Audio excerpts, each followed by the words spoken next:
Welcome back to Hot Cheese. In my studio, I'm flying solo today, but that is not 100% the case. We got a special show because we have a special guest. Maggie Loney is joining me today. I couldn't be more excited. Maggie, how are you doing right now? I'm great. Thanks for having me on. I've watched a bunch of your stuff, so it's fun to finally be on. Well, I'll have to apologize for you having to watch me that much. I'm very glad to have Aaron as a co-host now. That makes it a little, it's a little easier on the eyes for sure. But Packers-wise, kind of wish we were talking about a win today, but Monday Night Football, I think it really, I don't know that it could have gone any worse. So it was kind of a mess, to be honest. So I had a few questions for you. If you're ready for those, we will talk some Packers, I guess. Yeah, I hate that I always guessed when the Packers are losing, so I think the answer is going to be that I have to stop guessing, and then they'll probably start winning again. I don't think you should ever stop guessing. I'll say that much. But yeah, I do the same thing. I have a Sherm the creepy caddy that I keep on my show, and I left him out until after our 4-game losing streak, brought him back, and we started to win again. So hopefully we can get some luck back. But I know Pax, what she said, you had a long conversation with Perry Goldstein about what went wrong. I don't want to go into that necessarily. Again, people can watch your show to get that. But just quickly, this was a mistake-riddled Monday night game, and on a team that, offensively in particular, is very, very young right now. The mistakes were in all phases, but what is your take on this team right now? Are there still growing pains? This is a very young team that many of the offensive players in particular, this is the first time they're playing 18 weeks of football. We had an early bye. What's your read on the tea leaves right now? So to me, I think one of the things I said in the beginning of the season about this team was that they were making the easy thing look hard, and then the hard things looked impossible. And then against the Chargers and the Rams and the Lions and the Chiefs, the easy things started to look easy, and the hard things, they were actually doing some hard things. Jordan Love had, his best stretch of games. The offense was clicking. They were connecting on deep balls and things that we had seen them struggle with all season. So it felt like they were finally kind of in rhythm. Matt LaFleur was calling some really nice games, and I think that was to be expected with the growth of a young offense. But one of the asterisks to that was that the defense was always going to have to kind of lead the charge for this team because they were so young. And when you're paying all that money and investing all that draft capital on one side of the ball, you expect that side to be able to shoulder the load. So kind of going, using the Giants game as the most recent example of that, I thought the offense, as young as they are, as injured as they are, did enough and should have won that game. Sure. So a lot of this, I think you can make some excuses for the offensive side of the ball.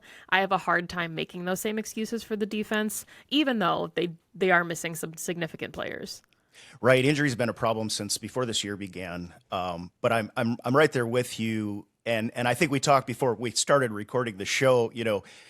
Perry on your show is very much done with Joe Barry, and that fine. And I have not been necessarily. I'm pretty much a players play the game camp kind of guy. And we talked to Clayton from Packers Total Access about that a little bit. But even Clayton tweeted out and laid out that last series in particular, after the offense did what they needed to do, and then the defense comes on and just gives up. Nixon's had a rough game. Yeah. The defense then giving it up makes it pretty disappointing, and you don't really have that growing pains necessarily. It's the same defensive coordinator. It's a lot of draft picks that we've brought in, first rounders in particular. What are there, 8 of them, I think, first round draft choices on that defense? Yeah. So I'm right there with you, and to play that way at that particular time, it just seems like it doesn't seem like the football IQ is even there at that point. It feels like Joe Barry wants to run a specific kind of defense, and he doesn't stray from that at all. And sometimes it works. We've seen it work, and I think part of it worked against the Chiefs because, the Mike Pettins, the Dom Capers, now going to Joe Barry, he wants to play bend, don't break from a lead. And when you had Aaron Rodgers as your quarterback, you typically were playing with a lead, and you could play a little bit of a softer defense. But then when the Packers have to get back into games, it's the thing that Perry and I talked about that is kind of a head scratcher is the way that Joe Barry doesn't alter his script for anyone. You had a quarterback making 3 career starts. I don't think they had a receiver over 400 yards all season. The game plan was rush the quarterback, contain Saquon Barkley, and Tommy DeVito wins NFC Player of the Week, and Saquon they put up 200 yards on the ground. 200 yards. Yeah. So is that just a head scratcher when the game plan is laid out for you? It seems very easy to figure out what to do against this Giants team. Yeah, sure. I mean, it was clear, I think, to everybody watching the game what was happening. And that's what, to me, is so frustrating from time to time. And you did see, I mean, you can coach up your edge rushers that, listen, I understand that Saquon is a priority here, but you also can't rush completely past the passer and open up a wide open lane for him, which we saw several times. I mean, I don't remember how many yards he himself had, because I thought they did a relatively good job against Saquon. I was really concerned about that. Yard totals were definitely bad by the time all was said and done, and those last couple of series were just absolutely atrocious. So that leads me to, a state of a franchise. This is, I'm sure you said this to your people, this is going to be a volatile team for a while. But it's very interesting to me now. We got 4 games to go. This is a team that still holds, even with the loss, the 7th seed in the playoffs. And at the same time, it looks like we could either win out and be a playoff team, and if we play well, even be a pretty legitimate playoff team, or we could be picking pretty high in the draft. I mean, it's just such an interesting spot. Now, potentially, I think Jaden Reed was cleared from concussion protocol, if I remember right, so I think he's going to be available. But what's the game plan? You got the Buccaneers coming to town. I'm going to be at this game, by the way, Maggie. Oh, nice, I'm very nice. happy about that. Yes, tomorrow morning I'm going to leave, so I've got some driving to do. But you've got the Buccaneers, and the Buccaneers conceivably should be a better team than the Giants. Coming to Lambeau Field, what's your take? What's your game plan right now, and how do you go about getting this sort of train wreck back on the rails? So a lot of people know that my husband's a Browns fan, so I'm very familiar with Baker Mayfield, with the pros and the cons of Baker. Sure. And I think part of the way you beat him is by you make him be the bad version of Baker, because I think he's a serviceable quarterback. He's played really well with the Bucs this year. He's not afraid of adversity and taking shots, and he'll pick up those tough yards for you. The caveat and the really hard part, I think, with this game plan that we've seen from Joe Barry is that they made Wan'Dale Robinson look like an all-pro, and that was a Giants offense that didn't really have weapons. And now you've got Mike Evans, who's already got 10 touchdowns and 1,000 yards. Yep. Then you have Justin Jefferson, potentially. You have DJ Moore again. Like, it's going to get harder, and maybe Jair comes back, but I think the game plan here revolves around trying to mitigate the big play potential from this Bucs offense. Mm-hmm. Yeah, and hopefully with Jair back, that would be. I do think that's one thing that's missing. The defense, to me, when the defense comes with the right attitude, I think they play well. I mean, they make their share of mistakes, but they've got the right things going on. But I think Jair, and there's a lot of rumors swirling about him now too. But I think Jair is a guy that we need not just to lock down one player like an Evans or whatever, but also to bring a veteran presence in that backfield. And a guy that, frankly, was drafted in drafted in a place where you expect him to play well, not a guy that you're hoping will play above his sort of pay grade. So this Buccaneers game, I think, is a real challenge. What do you think about the run game in this one? AJ Dillon hit the injury report with a thumb injury today, I think. So offensively, what do they need to do? I think, and I said this on Pax What She Said, and I know AJ Dillon's kind of like a hot button topic for people. Everybody loves him as a person, as a player. He's going into a contract year. I think the consensus is that people don't want to see him come back. And I personally think that AJ Dillon is who he is. And I also think that he's playing some of his best football, because I think he's kind of hitting his ceiling. I think his ceiling might be 75 yards a game, 3.8 yard per carry kind of average. Gets you, a couple yards, occasionally, maybe like 2 or 3 receptions a game for like 30, 40 yards. I think he's like a Jordan Love security blanket. I think when he's in this role that we're seeing, he's really good at it, but I don't think he's ever meant to be your number one back. Like, he's not going to have an Aaron Jones role, and he can't, I think, play up to that billing. But I think for what he's been asked to do as kind of the guy, I like where he's at. I'm comfortable with it. Would I pay him a lot of money? No. But I think that for his role on this team, it's significant. And, him and Jordan are so close. I think they were in each other's weddings, or he was in AJ's wedding. So just, that too helps when you need, you have such a young offense and you need a quarterback to have some type of trust. It started, I think, with AJ.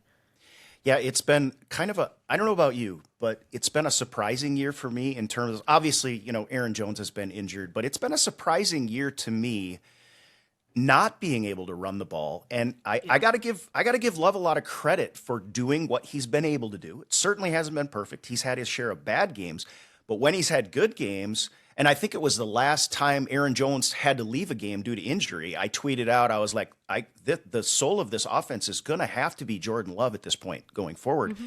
And to your point, AJ Dillon isn't going to do that the way an Aaron Jones can. So, but let me ask you, can you riff on Tucker Kraft for a little? What are you feeling? I'm feeling like when we get a Luke Musgrave back, the way Tucker Kraft is playing, I think we got a pretty solid 1-2 punch at the tight end position as well.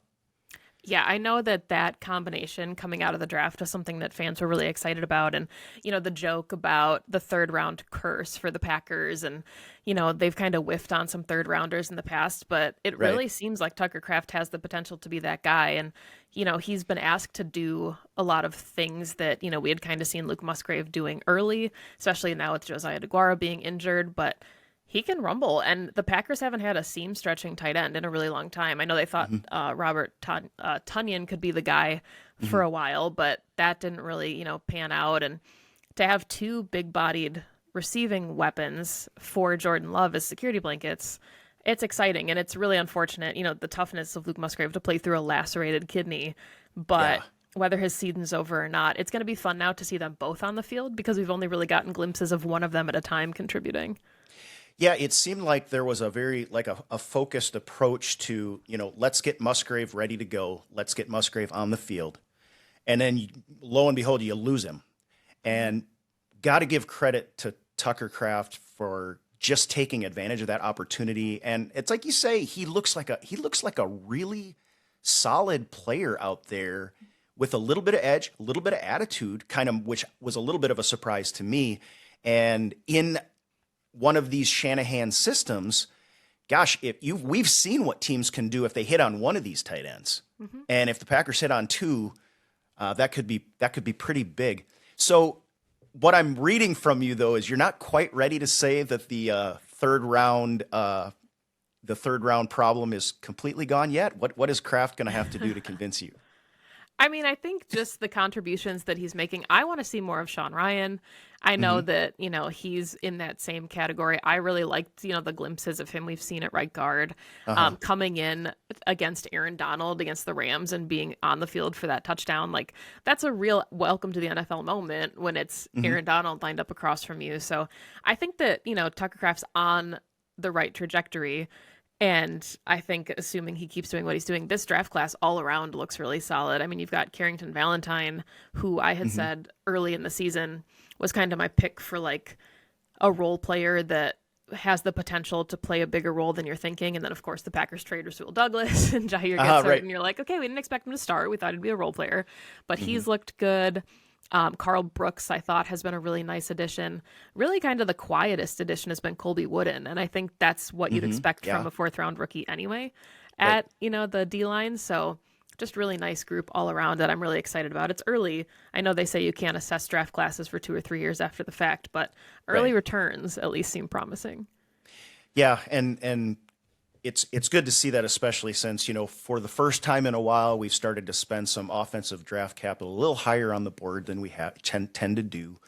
And, with a brand new starting quarterback, those weapons are important.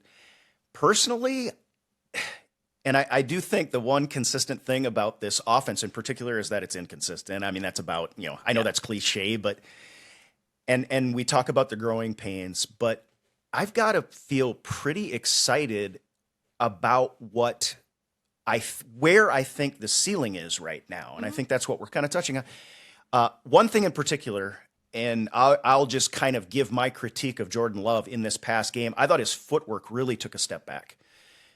We talked to Andy Herman last week and about how he keeps his eyes downfield, even when he had a linebacker right in his face. I told Andy I got chills when I saw Jordan Love step up into the pocket, a linebacker in his face, drop both feet and plant his feet and reset everything and then throw a touchdown pass. So, you pick up these, at some point there's going to have to be a level of consistency. But to me, I think there's reason for optimism, even though, again, we could lose 4 games and be picking pretty high, or we could win 4 games and feel like a legitimate playoff team at this point. So it's an exciting time, but I think very unsettled at the same time. Yeah, I mean, I think, there's people that get paid a lot more money than me, obviously, to do this. Like the QB school, JT O'Sullivan does really great stuff. And it's fantastic. The nice thing about Jordan Love, I think, is that he's good at the hard stuff and the intangibles and the unteachable stuff. And that should be exciting because a lot of the miscues, like missing on the out routes and the flats and the things that should come easily, if he's struggling with those, I feel a lot more comfortable that you can clean kind of those things up. If he was missing on some of the more like nuances of the quarterback position, then I think I would have a little bit more concern.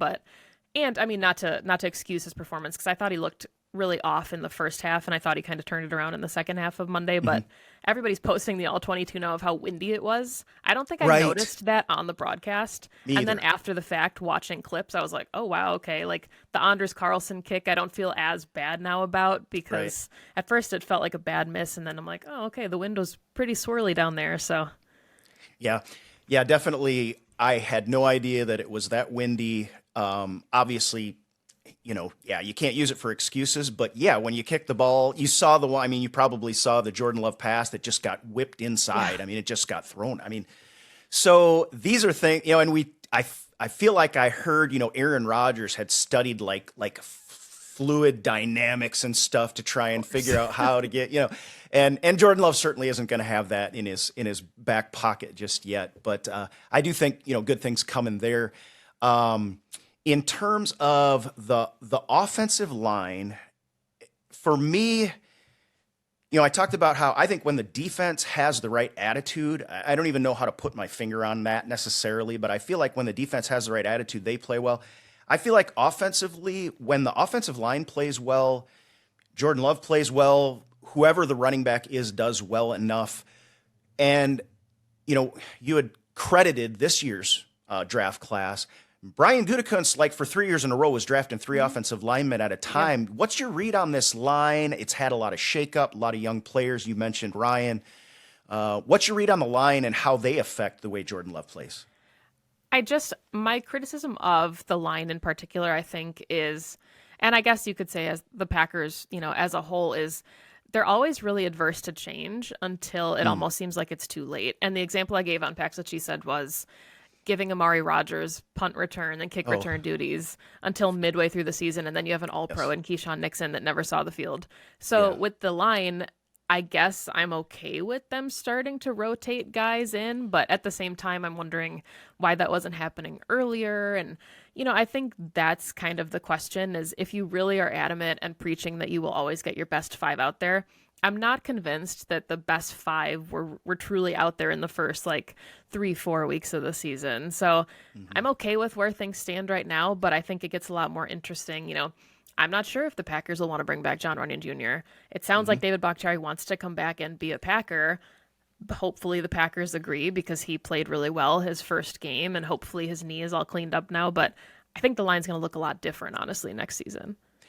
Yeah, I've been talking I've got the scar on my right knee from the ACL injury, and I'm just going to take a minute once again. Probably people that watch my show are like, okay, enough. But I feel so bad for David Bakhtiari. The guy works so hard.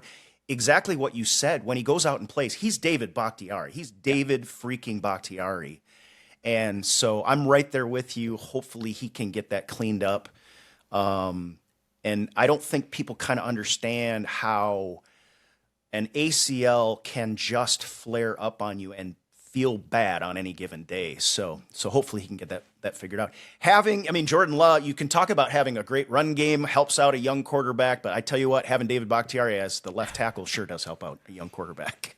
I think the one thing that I'm hoping to see out of this offense and the line too is I talked about, the easy things were starting to look easy. And the one criticism of this, and it comes with being a young team, is if they get backed up at all, it seems like it just completely wrecks the game plan. Matt LaFleur starts calling different stuff, and Right. the offense just sputters. Like the Elton Jenkins false start, you back them up 5, and it's like they just can't recover from that. So when they're playing clean football, which I thought they did, against the Lions, against the Chiefs, that offense can roll, and it can hum, and it does everything it's supposed to do. Matt LaFleur gets creative, but the second they get into like 1st and 15 or even like 2nd and 8 instead of like a 2nd and 4, it just gets so complicated. And yeah, you could say that about every offense, but it's different when you had Aaron Rodgers or a Tom Brady or a Patrick Mahomes. When you have a young quarterback with young receivers and somebody happens to run the wrong route or drop what should be an easy first down, I think it just throws off the momentum a lot more than it would for vets. Yeah, yeah. And then the injuries certainly don't help with that. Not having an Aaron Jones on the field, not having a Luke Musgrave on the field certainly doesn't help with that.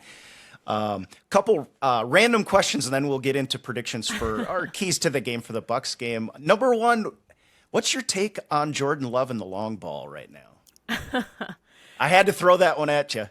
I'm okay with it. I think Yeah. one of the examples that I keep going back to in my head is when Aaron Rodgers could not connect with MVS. MVS. And it was the speed, and they just couldn't get on the same page. And I think Jordan Love, I think he's got a beautiful deep ball. I think he's also learning that he almost has to overthrow Christian Watson to get the ball where it needs to be. Because I don't think you want some of these guys to have to make contested catches. They can. Christian Watson, if anyone, is built to be able to do that. But I think if Jordan just puts the ball in a little bit better spot on some of these scenarios, we're talking about touchdowns and not big plays. And so I think it's there, but I think it's more of a getting on the same page with his receivers than an inability to do it. Yeah, I completely agree. The kid's got the arm to do just about anything. We've seen it. And you add into that, in my mind anyway, Christian Watson has been available in sort of sporadic. I mean, he didn't rookie year, no training camp for him rookie year. That kind of speed, like you say, and guys like Aaron Rodgers struggle with that. I think people kind of underestimate just how difficult it is to make a deep ball like that just perfect all the time. That walk into the end zone touchdown pass, kind of like Aaron Rodgers threw to Christian Watson his first play from scrimmage, that he was not able to connect on. But yeah, definitely Jordan's got the arm. I think he's showing it. He's proven a lot of haters wrong, but there's definitely still more work to be done. Yeah. All right. Second random question for you. And this was a softball though. Are you a Bucs fan? I had to ask. I am, yeah. Okay, because I had to ask because I want to let everybody know I am taking Maggie away from the Bucs game right now because I know I'm missing it and I'm going to turn it on next. But yeah, big Bucs fan here, so I just had to throw that one in because I saw that the time. I'm in Eastern time, so I always have to offset that. But really important game coming up against the Buccaneers. They get to back home again at Lambeau Field. It's supposed to be, from what I saw, a balmy 40 degrees in Wisconsin. So pretty warm. It is. It's pretty dang warm. I'm looking forward to it because I got to stand out in the open stadium with it. What are your keys to the game? I don't know if you do predictions on some of your other stuff. Feel free to kind of lay off on that and save it for the rest. But yeah, talk to me about this Buccaneers game. I just think, I think the Packers are fully capable of going toe-to-toe with anyone. We saw that against the Lions at Ford Field. I liked the idea of the Packers getting the 6th seed and playing the Lions as the 3rd seed and, stomping them at Ford Field in the playoffs. Like, that was kind of a fun, picture. But I think the challenge gets a lot harder because this was a Giants O-line that was very, very bad, and they were giving up, DeVito had taken 12 sacks in the last 2 games, and the Packers couldn't generate pressure. You can spot a lot of really premier players on that Bucs defense. Antoine Winfield Jr., best safety in the league. I think he is like 2nd on the team in sacks behind Vita Vea, which cracks me up that a nose tackle leads their team in sacks. But Mike Evans, we talked about it, 10 touchdowns, over 1,000 yards. But I like the Packers at Lambeau, and I think after a kind of embarrassing loss like this that they maybe weren't expecting to lose, I think that they can rally, and I think they have a tendency to play down to their competition, which is really infuriating when you're watching. But I also think that they can rise to the occasion, and I think you kind of get that luxury when you're a young team because you maybe, are a little full of yourself and you don't really have expectations. So I think that the Packers can do it. but I think that they're going to have to really clamp down, and I think they're going to have to score points in the red zone. This is a really good Bucs defense in red zone, and if the Packers settle with field goals, they're not going to win. Yeah, and I think Rachaad White had 102 yards last week too. They beat the Falcons, but we didn't beat the Falcons. It's been a weird season in a lot of ways too. But yeah, I mean, this Packers team, if the O-line comes out and performs, you saw, I mean, again, you go back to the Giants game and you just mentioned it. How does this Packers defense not get a sack in this game? I do not understand how that happens. And I feel like they are going to bounce back. Hopefully you can bounce back 1 week, start getting a few guys back rather than losing more for a change. And maybe this Packers team can make this season, at least the end of this season, looks really interesting to me. Did you have pregame predictions? Do you remember what your win count before the season began was off the top of your head? Yeah, everybody thought I was crazy because I said that I thought their ceiling was 10-7. And I thought they could be a wild card team. And then, 5 games into the season, I'm like, okay, I recant my prediction. Right. And then the joke after they beat the Lions was, well, you can't go 10-7 if you don't lose at least 7 games. So Sure. I just think I kind of have the concern that I did against the Falcons, where these are some big-bodied receivers. And if there's one knock against the Packers secondary, they're small, they're scrappy, they can absolutely hang with guys like Mike Evans, but we saw it against Drake London and Kyle Pitts, and these are guys that can just body you away from the ball, and there's not a heck of a lot that you can do about it. But I think that I don't want to say I'm glad the Packers lost, because if there was a team I wouldn't want it to be the Giants. That felt like the layup game on the last stretch of their schedule, but it almost felt like they needed a come down to earth moment because Jair had said they were going to win out. I think expectations were getting really high. They have a playoff spot. So it's almost like you had to dip down the roller coaster one more time. And now if you start ascending again, it's okay to do that. Them winning 7 straight into the playoffs felt just like it was setting you up for heartbreak. Yeah, for sure. Yeah. Even though the Panthers are on the schedule, you still can't. But yeah. So, and we're we're in a little bit of a conundrum too there because, you want to beat the Panthers, but if you beat the Panthers, you raise the Panthers draft capital that then goes to the Bears. You got to play the Bears at the end of the season, which we destroyed week 1, who just beat the Lions. And I think the end of this season, I believe I ended up having like 11 or 12 wins, which when I picked it by game, it seemed right to me. And then when I looked at that number, it seemed wrong to me. Obviously, we're not getting to that. But if the Packers get into the playoffs, is that enough for you? Plain and simple, or do you want to see them compete? What's your outlook in that regard? On Pax, what she said, we had joked that people were going to start, turning our show into a drinking game because starting the season, we said it's an evaluation year. All they're trying to do is evaluate their players.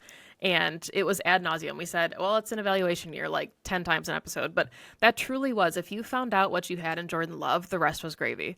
And because, obviously you're still evaluating players every year, but they need to know if he's the guy. And I think he's proven that he's worthy of being in that conversation. I think, the Packers answered the question of, no, we don't have to draft a quarterback. Right. So if he comes out and he makes the playoffs his first season, Aaron Rodgers didn't do that, and I'm not comparing them and their career trajectories, but I think the playoffs would be the icing on the cake because for the Packers, they just had to answer some questions about what their offense could look like. And all of a sudden you're getting contributions from Dontavian Wicks and guys that you didn't really expect to play a ton this season who look like they could truly have a role in this offense next season. So I think expectations almost got higher because even when the Packers are quote unquote rebuilding or in an evaluation year, they're still finding ways to be successful. And that should be scary for other teams because I don't think the Packers even themselves expected to be competitive. The players did. But you know what I mean? Like the outside perspective was that wasn't going to be the case. So to come out and exceed expectations playoffs would just be beyond, I think, their wildest dreams. Yeah. Well, I hope they get to that. I'm feeling bad for Dontavian Wicks right now because I feel like I might have jinxed him because last week I don't know if I coined this I think I did. I haven't heard it before, but I started calling him Devontavian Wicks. And all of a sudden he has an ankle, Maggie, which you remember what happened to Devontae his second year. And he has this ankle. Everybody's ready to offload Devontae Adams. So I'm feeling pretty bad in two ways. I screwed the team early with not having Sherm the Creepy Caddy on, and now I jinxed Devontavian Wicks. So, but yeah, it's kind of fun and great to see. You knew it was going to be a transition year. You knew there were going to be challenges. There were going to be barriers. It certainly has been up and down. But I think, and you can comment, I'll ask this as a question. I feel like the Packers have proved once again that their system, which is it's probably similar to a lot of other team systems in a lot of ways, but it's also different, we know, in some ways. I think the Packers are proving that system works, and I'm pretty excited about that. Yeah, and I think it was Monty Moore that said it on Twitter, but somebody had released an entire list of all of the quarterbacks that were drafted after Jordan Love. And it's guys like Kyle Trask and Kenny Pickett and a lot of guys that aren't on NFL rosters right now. And just the idea that, I mean, Goody took a ton of flack. People were calling for his job. Yes. And, you know, he continually deals with that flack. And if you hit on a quarterback, nothing else in the draft matters, right? Like, people can critique the 2020 draft for as long as they want. If they didn't like A.J. Dillon, if they thought Josiah DeGuara was a fullback, whatever you think of the draft class, if Jordan Love is the guy, I don't think he has to be a Hall of Famer. I think he can even be a transitional quarterback if that's his ceiling, because the Aaron Rodgers era was going to end. So to have a quarterback playing as well as he is right now, that's all that the Packers could ask for. And I think, you know, Goody has done such a fantastic job kind of navigating this, because a lot of GMs wouldn't be able to. And we've seen a lot of front offices that continuously try to find and miss on quarterbacks. Yep. So there's your Browns. Right, exactly. And, you know, our friends to the south, there's a lot of teams that wish they were in this kind of position. So, yeah, I think this is all just, it's really impressive to see what the front office was able to do. Yeah, it is impressive. And you know, we're not there yet. We haven't seen exactly, like you said, it takes a few years to figure this all out. But I do, you know, I've got to believe, you know, when Ron Wolf didn't he trade a first rounder for Brett Favre? That takes a lot of guts. And you know that this is a career changing and a career. When Ted Thompson, and he said it before the draft, he apparently knew that Aaron Rodgers was going to drop, and he's like, we will be picking this man, and he will be a Green Bay Packer. Wait a minute, you got Brett Favre. Why would you be? Well, Goody, the same thing. You just got to give him. They're not. He certainly has not been right all the time. Right. But you got to give him courage, credit, and dang, you're right. If he hits on Jordan Love, then his career will be defined by that. And right now, we'll see what happens, but it looks pretty good. I'm pretty happy with that draft pick. Yeah, I mean, even if you don't love, I know Jalen Hurts was taken after Jordan, so however you want to stack that kind of stuff up. He was in the same class as Justin Herbert. The Packers weren't in a position to ever get Justin Herbert, so they took the guy that had the developmental upside. And I always use Josh Rosen as an example of this, because I feel for him. He went to the Cardinals first round, didn't start till the end of the season, upset the Packers at Lambeau. Mike McCarthy gets fired, and I was then at that one too. And then the Cardinals have the first overall pick, and they take Kyler Murray, and Josh Rosen floated around the league as a backup for like a season, and now he's not in the league. And he never got a shot. Sometimes guys need to sit for a couple years, and maybe if Jordan Love went out there and had a Josh Rosen moment where he had to come in for an injured Aaron Rodgers, maybe he wouldn't be in the league, but the fact that he was able to develop behind one of the best to ever do it, more teams should really kind of prescribe to that. Right, and I think that's the brilliance of the Packers system, is that they're constantly have their eyes open. Even during the Brett Favre era, we saw quarterbacks get drafted, and they have their ear to the ground to see if there's a guy that they really do think they can believe in. And I do think too, with Jordan Love in particular, they have an eye for guys that their draft stock goes down a little bit. Maybe Jordan Love did not have the greatest. His senior year was not like his junior year. Yeah. And they look back and they watch the way that he performs, his mental makeup, the way he's wired, and they said, Jordan Love can play at a high level in this game. And right now, aside the consistency aside, they sure look like they're right about that. Yeah, absolutely. All right. Well, before we let you go, before you tell us where everybody can find you, which I'm sure everybody's already found you by now, but that's okay. Favorite holiday traditions? Is anything you want to tell us? You have a 1-year-old son, Vinny goes by. Is that correct? Vinny, yep. Yeah, which I'm very excited about. I have to, as a dad, I have to get a little bit, weird about that kind of stuff. So, but favorite holiday tradition, anything new going on with a 1-year-old in the house? Honestly, it's just been a lot of fun. Like, I had such a good childhood. I will put my parents up as like the best to ever do it. I'm so appreciative of the life that I have and the parents I have. And to be able to do that now for somebody else is really special. So kind of trying to incorporate some of the just being able to like start new traditions with him as he gets older is really fun. Yeah, that's exciting times. Yeah, and all the best to you. you, your husband, and little Vinny, of course. Where can everybody find you to get your wonderful content?